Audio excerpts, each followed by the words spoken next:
Josh Hammer. I'm Ben Weingarten. I'm Emily Jashinsky. And I'm Rachel Bovard. And this is NatCon Squad, where common good and common sense meet. NatCon Squad is produced by the Edmund Burke Foundation, the home for national conservatism. Subscribe now on iTunes, Stitcher, Spotify, YouTube, wherever you get your podcasts. So we're into week 5 now. We have cleared the threshold. I think we're an official podcast. We got another great show for you today. We're going to talk about the Biden administration rolling back much of the Trump administration's progress in foreign policy. They're talking about re-entering the Iran nuclear deal. We're going to talk about the nuking of Ryan Anderson's book from the big tech webosphere. We're going to talk about Facebook and the Commonwealth of Australia going to war. And then we're going to wrap it up with talking a little bit about what I'm calling common good originalism, a new jurisprudential framework for the American right. So to kick it off, I'm going to kick it over to my co-host, Ben Weingarten, to start us off on foreign policy. Ben? Thanks, Josh. And actually, one of the running themes throughout the first several episodes has been a point that you've made about the left rewarding its friends and punishing its enemies. But who it defines as its friends and enemies on the foreign policy scene is always in question, and maybe that question is being answered. Specifically on Iran, the Trump administration's entire Middle East strategy more broadly was to align this partnership, fermenting partnership between Sunni Arab powers, largely ones led by authoritarian, but at least nominally anti-Islamist regimes, Israel, our greatest ally in the region with shared interests, values, and principles and history, against Iran, the world's largest state sponsor of terror. The Obama administration, which the Biden administration seems to be reprising the policies of and bringing back the personnel to execute them as well, seems to be intent on realigning with Iran against the Sunni Arab powers and ultimately against Israel as well. National interest, one would think, would be balance in the region between Sunni and Shia, between this Sunni Arab bloc, Israel, on the one hand, and Iran, on the other hand, an anti-American regime, which again is the world's leading state sponsor of terror. Instead of pursuing the maximum pressure campaign that the Trump administration pursued, in effect shutting off the lifeblood of the Iranian malocracy, which is finance, their capital, as well as promoting essentially truths about the regime, which undermine its credibility and legitimacy, to put pressure on it to either ultimately force it to come to the table for some putatively better deal, or ultimately to see that regime fall of its own weight and be replaced by something hopefully better for the national interest. The Biden administration is going back again to the Obama days. It has, without preconditions now, called for talks again with Iran, with the P5+1 powers, namely our European allies and partners. It has removed the terror designation from the Houthi terrorist group, which is an Iran-backed proxy, which has been engaging in malign behavior against Saudi Arabia. American troops, or rather consultative officials in Erbil were attacked by Iranian-backed forces as well in Iraq. And so we see the Biden administration rushing back to the table with Iran, also, by the way, vowing not to continue the snapback sanctions at the United Nations that the Trump administration had reimposed after it left the JCPOA Iran deal. So all of which is to say, the Biden administration is completely reversing the Trump administration's policy of pressuring Iran, and is instead apparently rewarding Iran as it engages in increasing malign behavior, as it increases its uranium enrichment at seminal facilities, nuclear facilities in Iran and beyond. So given all that, a couple questions that I would put to the group are: one, what do we make of the Biden administration's backsliding on Iran? And two, where does Iran fit more broadly in a U.S. national interest-based conservative national security and foreign policy? I will tip it to Rachel first, if she'd like to respond. Well, I really think this is sort of the replay of the Obama years. And I'm actually, I shouldn't be shocked, but I am a little shocked by how little scrutiny it's receiving. It's receiving scrutiny from, I think, one particular area of the right, which is, Ben and everybody thinks like us. But more broadly, this is sort of acceptable now, is to engage with Iran, who has shown itself time and time again to not be a good negotiating partner, to be a criminal enterprise, to be, again, the world's largest funder of terrorism. Strength is the way that we deal with these, with these kind of actors. This is realism, with regard to an end, as opposed to a constant negotiation where Iran is not a trustworthy actor. So I'm hopeful that a critical press will actually press the Biden administration on what he's hoping to achieve and look at actual outcomes here. But I don't expect this to be true. Remember the pallets of cash that we found out from the Obama administration after they were sent to Iran, only like months after the fact, how they bought off Hezbollah, paid, a criminal enterprise to get the JCPOA through. I expect a replay of all of this. And, it's really depressing, I think, because we did make some really strong progress in this area, I think, under Trump. Surprisingly, I was actually one of the more surprised people that he did this. But I think it's an unfortunate backsliding that, we're going to have to live with. There were a lot of really interesting threads in Rachel's answer that I want to just keep pulling at. First of all, which is that focusing on outcomes here is critical. And I'm curious to see if the media really does it, because we have outcomes. We have run this experiment because the exact same people who are now negotiating with Iran were negotiating with Iran for 8 years under Barack Obama. And we have the personnel to match up, right? We can match up the personnel from Obama's administration to who is literally in the Biden administration right now. And it is interesting. The Trump administration was surprising in a lot of ways, was an assault on a foreign policy establishment that had never really seen an assault at the presidential and at the administrative bureaucratic level like that before, and with some progress. And so to sort of roll back the clock and, go back in with the Obama era, the failed Obama era policies, it's something that you can really only get away with when you don't have a critical media that is sort of shoving the outcomes in your face and demanding that you provide answers as to why you're pursuing a policy that failed and sort of walking away from a policy that made progress. But again, to the point about the foreign policy establishment, the people negotiating with Iran right now are the same people who were negotiating with China and who sort of entangled our economies and entangled our two countries in a way that hasn't been helpful. And so, I think the Trump administration was sort of a healthy dose of opposition to a calcified foreign policy establishment. But now with the Biden administration on top again, and with the same sort of folks on top again, I don't think, obviously that's all going to be undone. And we're seeing the progress that the Biden administration is making in that effort to undo it right now. And sadly, I don't think it's, what's best for the country. Yeah, it seems like in no area more than foreign policy is the Biden administration truly just a third Obama term, right? Whether it's Rob Malley being the Iran guy, Tony Blinken, Sullivan, National Security Council. What's old was new again, and what's old wasn't very good to begin with, right?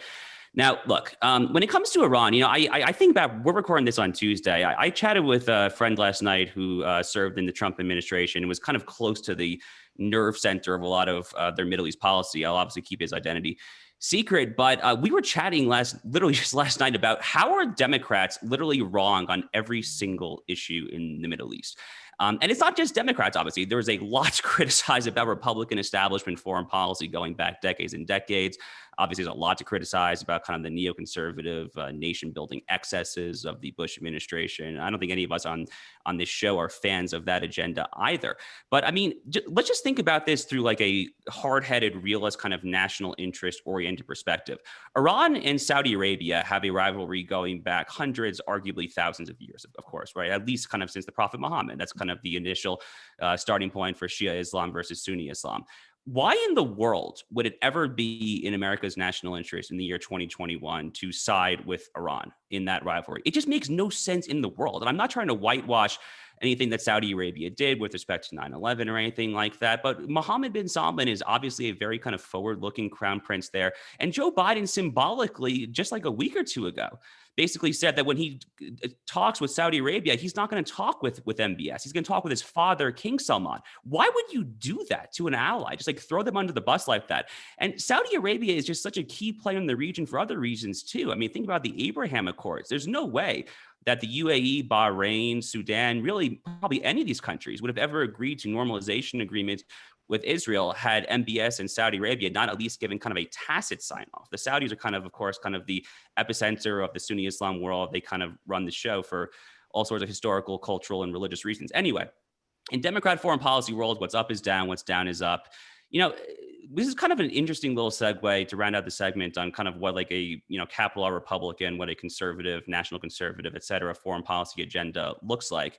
There was a really, I thought quite good, actually, semi-lengthy article by Colin Dweck in National Review back in December, if I recall, kind of breaking down the three taxonomical categories, if you will, Republican foreign policy. I don't actually remember the exact verbiage that Colin used, but it's more or less basically as follows. There is kind of an isolationist wing, like a truly authentic that kind of gets tossed around as a slur a lot, but like a genuinely like actually Ron Paul-like isolationist wing. There is a true kind of John McCain, Lindsey Graham-esque, saber rattling, let's invade everywhere wing. And then there's like a broad kind of middle spectrum. There, Mike Anton in his Foreign Policy Magazine essay talking about kind of the Trump foreign policy agenda, I think fits squarely within here. You could call it realist, kind of national interest centric. Jacksonian is kind of the term that gets tossed around a lot to describe the Trump foreign policy agenda. I think Ted Cruz is on the slightly more hawkish end of this kind of middle spectrum. Josh Hawley's maybe on the slightly more isolationist end. They're probably both within that middle spectrum. Anyway, a lot to kind of break down as far as like what a conservative foreign policy agenda actually looks like. But it seems to me that there is no case to be made for any conservative, quote unquote, foreign policy agenda that mollycoddles to the nation's largest state sponsor of terrorism. So no matter where we sit on those various three categories, I think that we should be unanimous in just rejecting this total nonsense the Biden administration is doing. Yeah, I'll use executive privilege here to sum up and say, if we're putting America first, we're putting the life and limb of our citizens first. And the entire purpose of the Trump administration policy was to create a balance and stability in the region that allowed burden sharing with our allies and partners so that America would not be so enmeshed in such a hostile and chaotic place. The Biden administration plans to remove that pillar, and I think the consequences are going to be self-evident. It's interesting when we talk about foreign policy, we talk about, right, how do we deal with sovereign governments? But what do we do, I think, that was evident this week when a corporation begins to exercise its own sovereign power as a corporate hegemon. By this, I'm referring to Australia taking on Facebook and Facebook canceling Australia in response.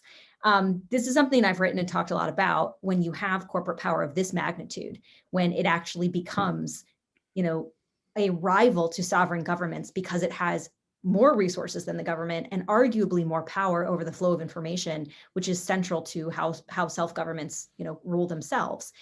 We saw this when Australia issued a new law, which by the way, I don't even know if it's fully passed yet, but it's on its way toward passing, a law to deal with the monopoly that is Facebook and Google and sort of the monopoly over digital ad revenue in Australia.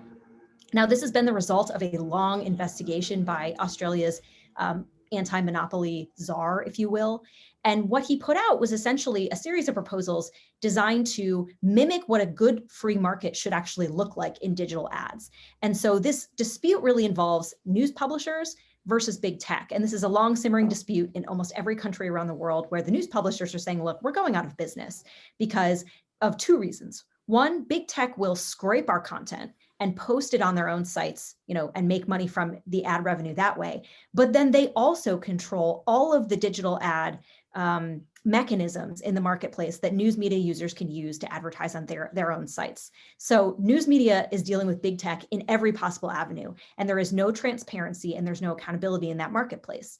Now, Australia's law basically says, look, markets work by information symmetry. And so if news publishers are going to engage with big tech has some responsibilities. First, they need to share in some of this ad revenue, but that is the result of a bargain and a bargaining exercise. And so they must be transparent about how much data they're collecting and what they're using it for, and engage in sort of, how much revenue am I making from your content? Do you deserve a certain share of that content? That is a negotiation that Australia is trying to present to these news organizations. Now, Google, interestingly enough, reached a deal with Australia in this regard, because again, this is not an unprecedented ask by Australia. Google, Facebook, Apple all pay for certain news content. Australia just wanted to make this a larger, give more publishers and news outlets a stake in this negotiation. So Google struck a deal. Facebook canceled Australia. Facebook said, oh, is this how we're going to play the game? Well, then you can't share any news media from Australia on our site, and that is global. Nowhere in the world for several days could you actually share, Australian news content. And, I think it really woke a lot of people up to the power that Facebook has over the flow of information in sovereign governments. And I think it was also, a really ballsy move by Australia I don't mean that in a complimentary way, to really say, oh, I'm sorry, the national government's trying to set the rules for how we operate. A self-government is trying to tell us what to do. No, we are more powerful than all of you, and we will flex our muscle. And I don't think people realize how much of a significant move that was in places like the South Pacific, in these smaller countries, because, Facebook, of course, implement this in a very ham-handed way. But in a lot of these smaller countries, Facebook is the internet for a lot of these countries. And so these, what Facebook has done is they've integrated themselves on the very cheap technology in these countries, such that when you buy a phone, which again is a lifeline for some of these countries, Facebook's already on it. And Facebook effectively acts as the internet. It is almost indistinguishable from the internet. This is how Facebook was able to be weaponized by the government of Myanmar to perpetuate a genocide very effectively, because people don't distinguish Facebook from the internet. So when you remove the news, you remove people's access to information. You remove the government of Australia's ability to post information about COVID, to post bushfire warnings. Bushfire season is raging in Australia. And so you very much see Facebook has entangled itself within our social infrastructure of how we communicate. And Facebook has shown itself willing to turn that off and threaten a government who is trying to assert itself, to set the rules of the road for how Facebook should operate. Facebook has now just as of today, come to an agreement with Australia on this issue, but this battle was a proxy for, I think, how a lot of governments are trying to interface with big tech and with companies that really rival, sovereign governments for power in their own right. So I'll kick it to Josh. I know we talk a lot about big tech issues, outside of this context, but I was curious on your thoughts. Yeah, no, thanks, Rachel. I guess actually before I kind of get my own thoughts, just a quick question for you, just kind of get the ball rolling a little bit more. I really enjoyed your New York Post op-ed on this exact topic. Eric Erickson, who's been, a friend of mine and probably numerous of our co-hosts friend for a long time, he actually had a very counter take to this. I've noticed that Eric is somewhere in kind of like the mushy middle on big tech issues in general. He's like very pro Facebook, I've noticed, for various reasons that perhaps escape me. But he basically said that there's like a distinction to be drawn here on Google versus Facebook, where kind of Australian style kind of grousing and getting Google to the table to try and make them pay for this sort of thing might make more sense from a Google News framework, but not from a Facebook newsfeed framework. Does that distinction make any sense to you, or do you view them just basically being equal? I view them as equal in this marketplace. The sharing of news is central to both of their business models, essentially, right? They have always said, well, we are the ones that provide ad revenue. We are the ones that provide value to the news content. But I think the fact that both of them came to the table, and the fact that they pay for news content and other venues, shows that the news content actually brings value to their websites as well and their business model. So why shouldn't there be a negotiation? Why shouldn't there be a free exchange of money for value? Essentially, that is what a market compels. The problem Australia is trying to solve is that these companies are monopolies. And they control both ends of the market. They control the how digital ads are serviced and marketed on individual websites, but they're also scraping the content and making money from it without any sort of payment for value on their own websites. Google and Facebook are both news monopolies in this regard. So to me, they're indistinguishable in this specific context.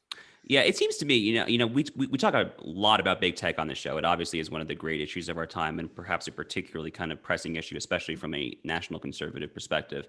And, there were so many remedies out there, of course. We talk about Section 230. We talk about antitrust, common carrier regulation, 1964 Civil Rights Act, a statutory kind of platform access right to kind of give you a First Amendment right, essentially under statutory law. There's a number of remedies here. But, talking about like true monopolies, I did a Federal Society event earlier this week, and this kind of came up in the conversation. Google, it seems to me, is by far like the clearest case for a monopoly under the like literal definition of why these Sherman and Clayton antitrust laws were written. I think back to when I was in law school taking antitrust law, and we spent a lot of time on the Microsoft litigation, of course, from the late 1990s, early 2000s. Google is virtually synonymous, if not perhaps even more egregious, quite likely more egregious, actually. Facebook to me is a slightly more interesting, and perhaps kind of on this note, I would love to kind of kick it over to Ben and Emily for their thoughts. Facebook's more interesting to me because by sheer market share, it's gargantuan. And query whether, regulators should have allowed the WhatsApp and Instagram mergers. I think probably not. But, in kind of antitrust doctrine, you talk a little bit about network effects, right? Which is kind of like the positive externalities for the user for bigger actually being better from a consumer standard. And perhaps here, maybe like the consumer, even though Facebook has this 75-80% market share, perhaps that's kind of baked into being better for the consumer because you're actually friends with all your Facebook friends. I don't know. I have mixed feelings on that, but I'm curious if Ben or Emily have any thoughts on the issue of Facebook getting too big in particular. Yeah, I mean, I think all of us are probably skeptical of concentrated power, public or private. And I think it's worth noting the point that Rachel made about these various platforms having more control over information, certainly than governments, and arguably more than any other entities, which I think gives them leverage over politicians as well. Beyond the fact that, of course, politicians can threaten these companies with regulations and then use that to solicit contributions so that the companies are protected. On the other hand, the fact that these companies probably all have essentially dossiers, to use that term that's now in common parlance every day, on politicians regulating them, I think creates a scary sort of scenario on both sides. And I view, I guess, Australia's combating Facebook, arguably, even if it was just more of a negotiating tactic than anything else, as a positive, because the idea that governments and these platforms would have a symbiotic relationship is downright scary. We've already seen that the Biden administration in particular has engaged in conversations with several of these platforms, according to reporting, on essentially filtering out information that doesn't comport with the official narrative they want to put forth. There was a really telling, written from a leftist perspective, sort of expose of Facebook's deliberations around building their own effective Supreme Court around speech to dictate what is okay on their platform and what is not. And there are many former government officials, particularly ex-Obama administration officials, who are engaged in that exercise. It's one thing that these are very powerful platforms, and we can debate whether or not they are monopolies and ought to be regulated as such or pursued under antitrust provisions. But it's also another thing when you consider who the people are that actually populate these platforms as well. And on both sides, it's really chilling and scary for our First Amendment rights. And it goes back to this issue of, ultimately, is the US government going to be abridging our First Amendment rights by proxy through these platforms? Yeah, I'll sort of add my thoughts here to segue us into the next conversation, which is very, very similar. And to go back to Rachel's point, I think there was something really clarifying about this. The media's business relationship with Facebook, which is different from their sort of like content coverage relationship with Facebook, their public relations relationship with Facebook, but their business relationship with Facebook has always been fraught because Facebook basically brings them in and they will sort of change and tweak their content and their posting strategies, a news outlet, an entertainment news outlet, whatever it is, to maximize reach on Facebook. And then with just a small tweak of the algorithm that is utterly untransparent and can be done on a whim, Facebook can blow up an entire company's business model or an entire news outlet's business model. And so I think you can look at the tension between the media, the business tension between the media and Facebook in Australia as an extension of this, but it was clarifying to the sort of concept that they are more powerful than these companies with sort of unelected executives are more powerful than the government in so many contexts. And that's not just the American government. They wield incredible power, like Rachel said, in smaller countries where Facebook is just automatically installed on every phone. And the sort of oligarchs at Facebook can do whatever they want with that power because the government sort of ceded it to them. And that's for reasons that, like, when Facebook is the internet in your country, we have to start having those conversations. And I'm not a lawyer, I'm far from it, but I do think that, like, for me, a lot of this conversation is not just sort of in the legal context or the regulatory context, it's in the sort of ethical context and the moral context of how just morally bankrupt our current class of oligarchs and our current class of sort of corporate executives really is. And that sort of goes into what we want to talk about next, which is Amazon and other outlets, basically digital book burning of Ryan Anderson's When Harry Became Sally, which is one of the most effective and detailed and well-sourced and well-researched, and I should add, probably most importantly, compassionate dives into the research on transgenderism. It's from a traditionalist, conservative perspective, but it should really be its point is so much broader than that if you read it with a fair mind, sort of like Abigail Schreier's book, Irreversible Damage, which was also banned from selling ads by Amazon and briefly banned from sales at Target before Target walked that back.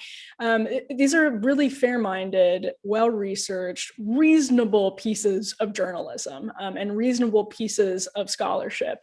And they have both struggled to really find and maintain platforms because of these sort of big tech companies. It's not just big tech companies. In Anderson's case, I think he's actually even having problems with Barnes and Noble. But basically, we have exported the progressive or bigot binary from academia into boardrooms and into newsrooms that allow boardrooms to get away with nonsense. And that's really important because it's an impossible thing to really defeat. Because if you do, you sort of have to do this cost-benefit analysis on a micro level. Is it worth it for me, the parent at the PTA meeting? Is it worth it for me, the human resources person at a giant corporation, to sort of question the dogma? Because on the other side of that, the cost to me is going to be being called a bigot. The cost is potentially going to be getting fired. And all of this happens at these big tech companies, which, as we just discussed, wield more power than the government in certain contexts, which raises a really big problem for the value of free speech that is enshrined in our First Amendment. So there's a ton to unpack here, but basically we have a ruling class in corporate America and in the media that operates off of this progressive or bigot binary formulation that shuts down any conversation that really dissents with far left dogma. You can see how that actually even impacts progressives like Matt Taibbi and Glenn Greenwald. So let me toss it to Josh and just see what your thoughts are, and then we can sort of go down the line and unpack the just incredibly tangled web that is this story. Yeah, a lot of issues obviously relating here, to put it mildly.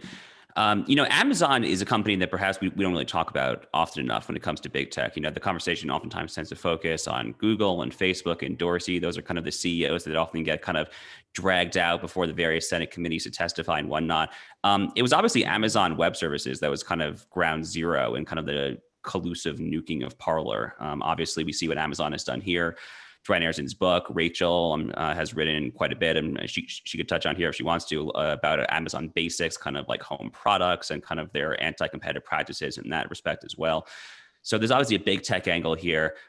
Right as we were going to record, I saw that Ryan had written his first article about this for First Things. Haven't gotten a chance to read the article yet, but based solely on his tweet of the article, it looks like he's talking a little bit about how there is kind of no historical notion in either the American legal tradition or going back to kind of the English common law tradition of American corporations just being kind of just totally free to do whatever they want, and especially in a way that is demonstrably, categorically, and dramatically counter to everything that we hold dear. And we're talking here about the First Amendment, proverbial book banning, and things of that nature as well.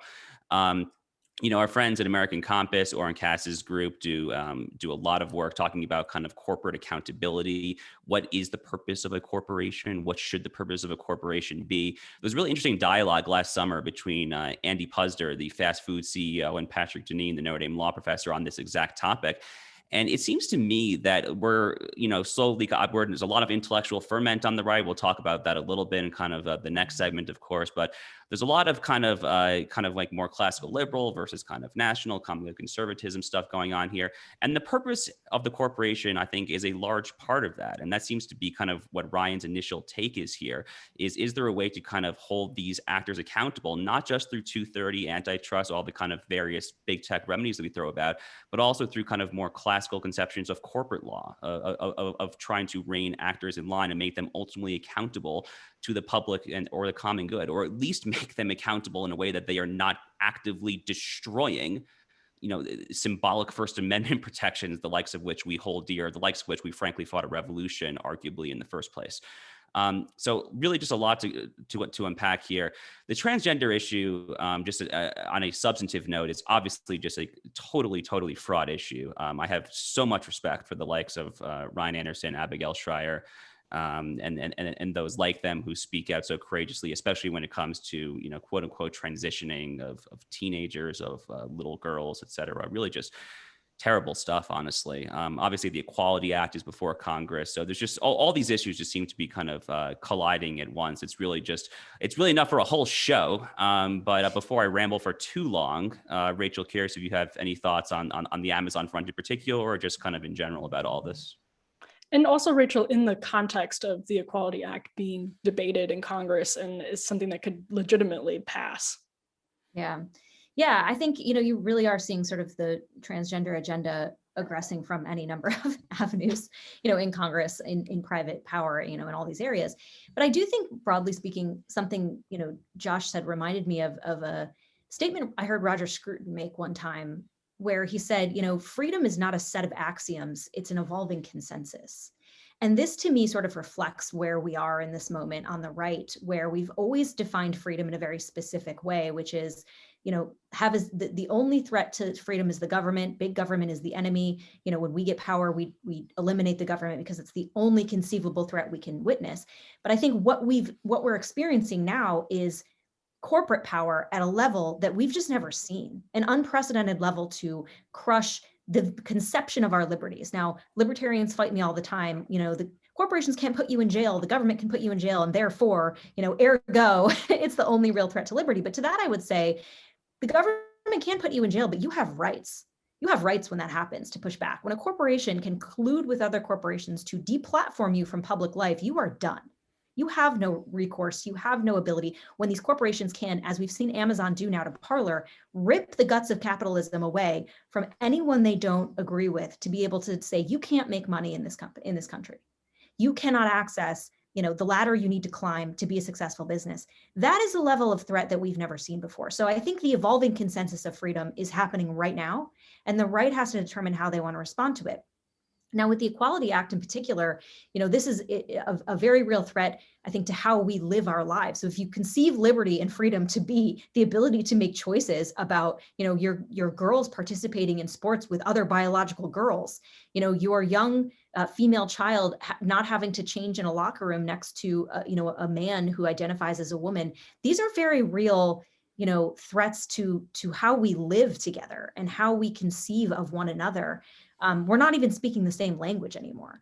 And so should the Equality Act pass, I think it really is, you're starting to see a breakdown of a consensus in a very real way. We always talk about that, right? The consensus is fraying, and we talk about it rhetorically, and we had Paddock, but this is a very real policy bludgeon to the consensus that holds us together as a country. And should it go forward, I don't know actually how we Benedict option for all of us is the only, because I don't know where we go from here. I don't know. No, I love Rachel's point about the Scruton quote, and that's what I want to toss to Ben with, because I know you're seeing this through a lens that sort of, when we're thinking about Clubhouse and the way that the New York Times is monitoring it kind of restlessly, it shows that our evolving consensus on freedom is fraying, absolutely fraying. And the New York Times and Amazon already operate on the sort of the ethos that undergirds the Equality Act. So Ben, what do you think about this from that perspective? How have you connected it with the policing of Clubhouse? There's so much to unpack here, and let me preface first by disclosing that I do some work with Encounter Books, and I interviewed Ryan on his book when it came out. I urge everyone to take a look at it, but I will not talk the book except to say that, to Josh's point and others as well, it's really harrowing what he describes in that book. He writes from a compassionate perspective. And so the fact that it could be written in the way that would least offend the speech police, the wokerati, and yet it still had to be pulled down from the platform, I think speaks volumes about the kind of tyrannical authorities that we're dealing with here. And by the way, there's a continuum, there's sort of a convergence here with communist China that links to Clubhouse as well, which is that our viewers may know that as the crackdown on Hong Kong proceeded in recent years, there were efforts to close down certain bookselling shops and even imprison booksellers on Hong Kong who distributed materials that were deemed just too far afoul of the Chinese Communist Party's censors. So we're seeing that now, again, private companies, putatively private companies of their own volition, acting just like the Chinese Communist Party. Same thing with Clubhouse in our media, where you have the New York Times on the one hand saying China is cracking down on Clubhouse because, God forbid, people are actually able to have open and free dialogue. And then the New York Times, in a separate piece, in a tweet, arguing, oh my gosh, there's unfettered, God forbid, conversation on Clubhouse. What must we do to stop this scourge of the earth? And it goes even beyond this. I mean, books are particularly symbolically significant and also substantively significant in terms of book burning. This is a part of every sort of anti-cultural revolution that you see. And I view it as sort of one of many events of an anti-cultural revolution that really started in the summer of 2020 with the 1619 riot. There have been other books as well that have been taken out of Amazon, some of which have been put back, like Alex Berenson, one of his books on coronavirus, and he's sort of skeptical of it. So of course, if he runs afoul of the official narrative on coronavirus, his book has to be threatened.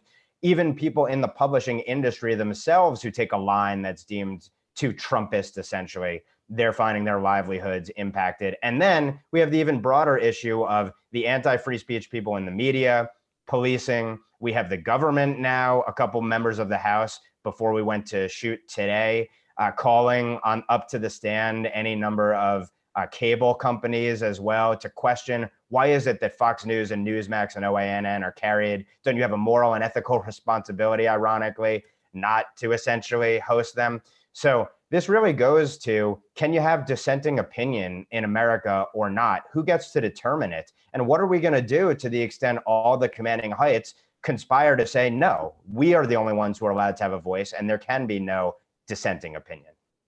Yeah, this will be, go on, Emily. No, I was actually just going to toss to you, Josh.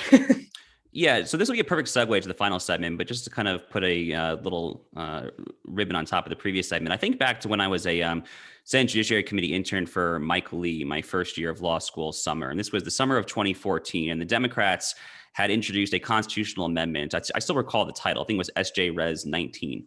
And it was marketed as a purported attempt to overturn the Citizens United case of 2010. The problem was that the language was so outrageously broad that the ACLU, query whether the ACLU would still take this stance today, by the way, only 6.5 years later. But back then, 2014, the ACLU came out swinging hard against it, saying that it could literally, under the plain text of the law, lead to burning books. I think 40 to 45% Democrats still supported it. But the segue to our final segment is such that I think does kind of give you a little bit of a snippet as to how liberals, progressives, Democrats, et cetera, view the Constitution, view our constitutional order, view jurisprudence in general.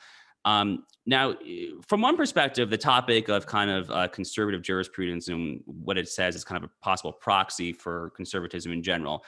On the one hand, it really could not be less relevant, right? I mean, there's a Democratic president in the White House. The Democrats have a 50-50 Senate with the tie-breaking vote. And it's going to look really bad over the next 4 years from a purely kind of judicial noms perspective. I wrote a piece for Claremont Institute's American Minds website in late October, I guess it was, just before the election. And the title of my piece was, quote, judicial carnage, where I basically say, yeah, it's going to be carnage. Like, take whatever issue you want, First Amendment, Second Amendment, religious liberty, anything. It's going to get really bad, especially if they pack the lower courts, which they definitely could do. In fact, I predict that there's probably a higher possibility of them trying to, quote unquote, pack the lower courts, the courts of appeal, where there's kind of less scrutiny than the Supreme Court itself. Perhaps we'll get into that a little bit. So all that's to say, though, especially as we kind of survey the landscape, we look at possible kind of Democratic overreaching on packing the lower courts, on packing the Supreme Court, whether they actually go there, whether they have the votes for it. There's a lot to kind of think about how we can possibly get our ducks on our own side in order. And it seems from my extremely biased perspective that there's kind of a new conversation that I, wink, wink, nudge, nudge, helped launch about what this kind of conservative jurisprudence on the right ought to look like going forward. Now, speaking as a lawyer myself, speaking as someone who kind of clerked on the U.S. Court of Appeals for the Fifth Circuit for a fantastic judge, a Trump nominee named Judge Jim Ho, there obviously have been any number of successes from a kind of capital law Republican judicial nominations perspective going back kind of 30, 40 years now. I would never kind of undermine that, of course. Anthony Scalia, of course, Justice Thomas being arguably the greatest Supreme Court justice since John Marshall, possibly. Sam Alito is a fabulous justice, I think. There have been any number of successes, but here is the problem. And here's kind of how I think it kind of relates to the broader kind of Amari French debate of 2019 and kind of broader kind of internecine kind of intra-conservative fighting and kind of the broader conversation as to where we on the right go from here. Originalism, which obviously is kind of the preferred constitutional interpretive methodology on the right, was initially formulated in kind of the late 70s, early 80s by the likes of the late Justice Antonin Scalia, the late Judge Bob Bork. And to an extent, it merely kind of encapsulates a truism that the words on a piece of paper, when you're trying to understand what they mean, obviously meant not what they mean at a future time, but what they meant at the time they were enacted. To a large extent, that is just pure common sense, of course. To the contrary, it's not clear to me that any other form of legal interpretation is reconcilable with the very notion of a written constitution to begin with. On the other hand, the kind of first generation of originalists, and kind of as the theory progressed, was very heavy on what we would call positivism, on kind of values neutrality, and kind of emphasizing procedure above all else, and that there wasn't kind of an underlying substantive orientation to our order that ought to imbue the words on the page with meaning. I'm speaking very broad terms here. These are kind of concepts that people have disagreed on for a very long time. But as we kind of sit back here and as we survey the legal landscape, and I'm thinking of cases like last term's Bostock case in particular, it's a case we've talked about on previous podcasts, but that of course is the Title VII case, where Justice Gorsuch for a 6-3 court construes the word sex in Title VII of the 1964 Civil Rights Act to mean sexual orientation and gender identity. It seems to me like maybe we've taken legal positivism just a little too far. Like maybe this kind of overarching David Frenchist, if you will, notion of values neutral proceduralism above all else has gone to the point where it's actually counterproductive. So I'll just briefly kind of tease what I'm calling common good originalism, and then kind of kick it over to the panel to kind of break down whatever we want to talk about, whether we want to talk about the law, to connect it to kind of broader interconservative fights, all good from my perspective. But what I'm calling what I call common good originalism, which is somewhat of a middle ground measure between kind of pure values neutral proceduralism and my friend Adrian Vermeule's kind of, I guess, more aggressive, if you will, theory that he calls common good constitutionalism. I would construe the Constitution as the words on the page mean what they mean, but they have to be understood not merely at the time that they were enacted, but as imbued with kind of the substantive precepts, this notion of the general welfare, of establishing justice that the Constitution's preamble so kind of nobly and famously speaks, that they meant at the time that they were enacted. From my perspective, that is actually our true inheritance. That kind of gets back to the entire purpose of the English common law, which was only based on natural law and biblical law precepts.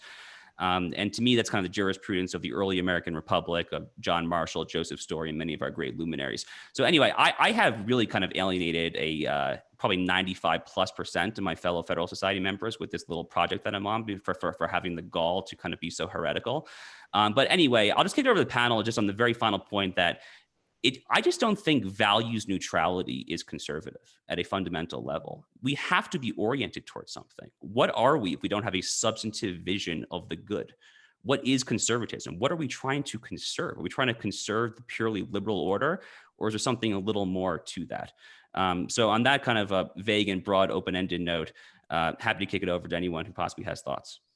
Well, it's interesting because the germ that sparked the Amari French debate was less about sort of legalism and more about culture. It was about how we talk and how we communicate and what that says about how we're oriented. And Josh's last question sort of perfectly answers the Roger Scruton quote that Rachel used earlier, that these things sort of have to mean something practical beyond the sort of like acts, like what they say on the page has to have real life and practical life. It has to, be something beyond this sort of like neutral embrace of what, we believe are American values. And to me, this conversation is so much about how conservatives are grappling with the way the free market interacts with values and with, patriotism and with what it means to be an American and with, beyond what it means to be an American, what it means to be human, what rights are, and where do those sort of come from, and how should the market interact with that? And that's a question that came up in the debate about the Civil Rights Act of 1964. And it's a question that came up in Bostock. And it's a question that I think is at the heart of every sort of conflict or debate about evolving conservatism. And obviously what we're trying to conserve is at the heart of it. But I think at the heart of that question, at the root of that question, is a conflict over how we believe markets and values should interact, right? Because the sort of market system created at a time when, you know, we had different values and we had maybe this shared consensus on what freedom is, it created a beautiful country, and it enabled us to create a beautiful country, but we don't have that consensus anymore. And so conservatives need to figure out what at least our consensus is. And we don't share that anymore. We don't share a common orientation to something. And I think a lot of that comes down to our differing perspectives on the inherent directional and cultural value of markets. And that's going to be a really, really difficult thing to get to the bottom of. Yeah, it strikes me that a lot of this debate is a reflection on one of the central debates between William F. Buckley and Ayn Rand, you know, where Buckley was sort of turned off by Rand's atheism, you know, because he said, look, you know, our conservatism flows from this transcendent moral order, you know, and that imbues all of our policy and in which way we are oriented. And it doesn't need to be Christianity, right? I mean, Buckley was a very devout Catholic, but it as long as you are sort of believing in some sort of virtuous moral order and referring back to it consistently to define, you know, what it is to be human, to define human dignity, to circle back about what our policies are ultimately reflecting. You know, Ayn Rand had a very opposite way of looking at it, where I think we've almost taken her approach, where it's like, you know, competition and the market solve all the problems, and rampant individualism is the, you know, the best way forward. And I think we've almost taken that to an extreme. And I think Emily's point about how we define the market is a good one, because I think it does sort of come down to that question. And I think very much there's a tension in conservatism right now, where the more libertarian leaning conservatives say, well, the market is a priori, it develops unto itself. It's a, you know, self-feeding, you know, no input self-sustaining mechanism, and whatever pops out of it is inherently good.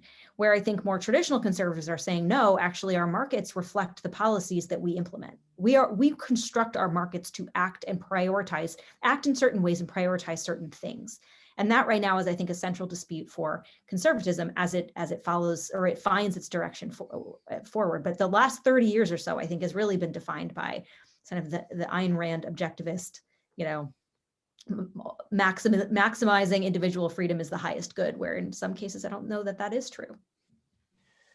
I would say that the fact that we've become so unmoored as a society from the Judeo-Christian Western civilization basis, from which the English common law and what predated it and then what's flowed from it in our Constitution has made it such that we're not having a debate between people who sort of agree on certain fundamental values and principles, but differ in terms of how you interpret achieving them and what is consistent with the Constitution in order to further them. Instead, you have a situation now where, a perfect example of this, Merrick Garland, who was presented as, you know, a moderate sort of compromise potential pick for Supreme Court justice, during his confirmation hearings for Attorney General, will refuse to say that it's a criminal act for someone to violate our borders and challenge our sovereignty, will say that, well, you know, it's an act of domestic terror to storm the Capitol, but it's not an act of domestic terror to storm a courthouse if it happens after normal court hours, who will go up there and essentially, you know, this moderate say, well, you know, if it's the guys on my side who are doing it, it's okay. If it's your side, it's criminal. And that's the moderate. And I think I'll give a shameless plug for my book, American Ingrate, that I published about a year ago to this day, where I essentially argued the thesis, not provocative at all, that the Democrat Party was essentially Ilhan Omar's party now, as sort of the personification of the woke, multiculturalist, anti-American radicalism that had overtaken that party. The fact that Merrick Garland and Joe Biden, of course, himself, have all shifted so wildly on these sorts of issues is indicative of the fact that if you're having a debate over the Constitution with one side that will do anything to attain power and completely rejects the basis of the constitutional order, you can't win in putting forth this ideology, which doesn't recognize the situation as it is. And I think that goes back to the broader Amari French debate as well, and the stakes of it. Who are you debating here? If you're going against the side which will stop at nothing to achieve total dominance, the Constitution is not a suicide pact, and we have to operate under that assumption. Yeah, I think Ben absolutely nailed it there in that final part. That to me is just so clearly and exactly right.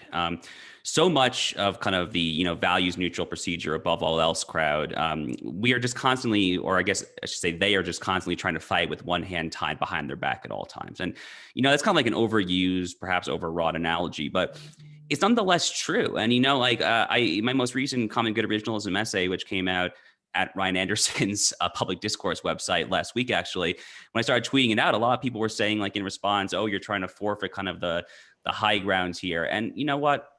Look, at some point that ship just has to sail. And I'm not proposing anything particularly radical here. I self-identify as an originalist, just a very kind of specific variety of originalism that understands our moral order, our transcendental order, et cetera. But that's actually a great segue to kind of just going around the horn to our final thoughts here. And I'll kind of just quickly tie in my own thoughts and then kick it over to my co-host. I think what we were just talking about there, and at the end of Ben's soliloquy, if you will, and then kind of what I was just saying there, it kind of directly relates to everything that Emily and Rachel were also saying about kind of corporate power and the function of the market, and like, should these kind of neutral institutions be oriented towards anything, or should they just be kind of allowed to run amok, if you will? Should we kind of take like Hayekian extremism to its logical conclusion, or is there an argument to be made for kind of trying to orient and channel these purportedly neutral institutions, be they the rule of law or legal order or the free market system, towards some sort of greater conception of the good? That to me is the debate on the right now. That debate kind of imbues so many different areas of what we talk about, not just capitalism, but corporate accountability, or the rule of law, constitutional interpretation. There's any number of big tech ramifications, of course. But to me, that is the central debate that we on the right are going to have to very carefully work through over the next 4 years. But I think that we're probably, I don't want to overstep here, but I think we're probably largely in agreement that there has to be some sort of substantive orientation to various procedural neutral institutions. Well, we don't have a shared consensus. Like, our consensus has evolved in regard to our own constitution. And I think that's one of the things that the summer of 2020 laid bare plainly, and that we have sort of spent time since reckoning with. And it sort of goes beyond just the conservative conflict over markets and values. That's something that's so much deeper. And our conversation about tech makes it all the more troubling, because, the reason that the New York Times wants to breathlessly monitor Clubhouse, it's the same reason that Amazon and Apple don't want Ryan Anderson's book in their store. And not only do they now lack any sort of reasonable, fair consensus on what is equality or racism or bigotry, because it implicates pretty much everybody in serious thought crimes. That's why they have to be restlessly policing, Clubhouse, because all of us is capable of bigotry at any given moment under their crazy definitions of what bigotry is, which reflects this lack of consensus. But they have the power to enforce it, and they have the power to normalize it. So how can we actually really even continue having these discussions if at a certain point the gatekeepers to the internet itself won't let us tape this, won't let us post this? It will just have to, these conversations will have to be had like under a bridge in the cover of night. So we're getting to a really, really dark place. It does strike me, when we hear a lot of these conversations, I'm optimistic in the sense that I do think, traditional conservatism is well equipped for this moment. People from Russell Kirk to Edmund Burke to even Barry Goldwater, had very clear antidotes to a lot of these problems. I come back frequently to the Barry Goldwater quote about, the defenders of freedom will fight concentrations of power wherever they are, monopolies, corporate or union, right? This was the person that Reason Magazine called the greatest libertarian senator, right? Or politician, my bad. But, and you go back to sort of Kirk's admonitions over and over about protecting the family, and about protecting community and about who is in the seat. He always said, we need to make sure permanent things are in the saddle. So this debate between, markets and libertarianism and all these things, if you spend any time in true traditional conservatism, the path is clear for how we should handle ourselves in this moment. And I think that is trying to assert itself again in a way that this used to be a dominant way of thinking, 30, 40, 50 years ago. It's not now, but I think you're trying to see the movement reorient itself in that sort of traditional conservative direction. So whether or not these policies get enacted, and I think Edmund is correct, I am slightly pessimistic, about the state of our, we've allowed corporate power to grow so strong and so powerful that it can deplatform us with no consequence. But I think getting it right is not going to be difficult. We have trained for this, guys. We know what we're doing. If traditional conservatism can handle this moment. So Ben, do you want to end us? Yeah, I'll try to stay optimistic, although I'm somewhat pessimistic on this in feeling that we're fighting an uphill battle, but it has to be fought, and hopefully we will triumph in the end. I go back to the fact that you can't sustain a free country like this one without a virtuous people, and that's what the founder spoke to. And obviously we are all fallible and all have our issues, but nevertheless, there's an understanding that while we may fail frequently and err, at the same time, there are certain values and principles that have to pervade the broad mass of the population in order to sustain this sort of thing. And you can have the best laws and the greatest constitution ever written and the most perfect institutions that are the most economically efficient in the history of man. And it means nothing if it doesn't have people to sustain them. So that's one point that I would make. The second point that I would make, which sort of builds on the last conversation we were having about common good originalism, is look, we have to understand what the stakes are. And I didn't necessarily myself see it 4 years ago in terms of just where the other side was, where our purported representatives are, and where we all stand ultimately. But this is a time of survival, really. I mean, we are under assault in every single forum. And I think the primary issue that we have on the right, and I think it's more with the thought leader, intellectual, and political class than it is with the broad mass of Americans who actually have to deal with the consequences of what we're seeing right now, is if we disagree in terms of what the stakes are and the nature of our political opponent, we are not going to come up with the proper tactics and goals and strategies in order to counter them. I go back to that basic question of what would Nancy Pelosi or Chuck Schumer do in this situation? Or what would Jeff Bezos do in this situation? Or Jack Dorsey? Or run down the list. And I'm not advocating that we operate like them, because we do not cede that moral high ground to them. But we better think about what our comprehensive agenda is and how we're going to achieve it by taking it with a realistic and not naive view as to where the other side is and all the things they're going to try to do to be the dominant power in this country and ultimately erode all the values, principles, and institutions that we hold dear.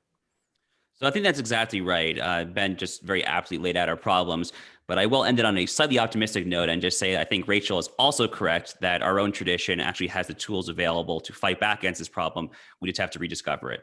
So on behalf of my wonderful co-panelists, Ben, Emily, and Rachel, I'm Josh Hammer. Thanks for tuning in, and we'll see you at the next NatCon Squad.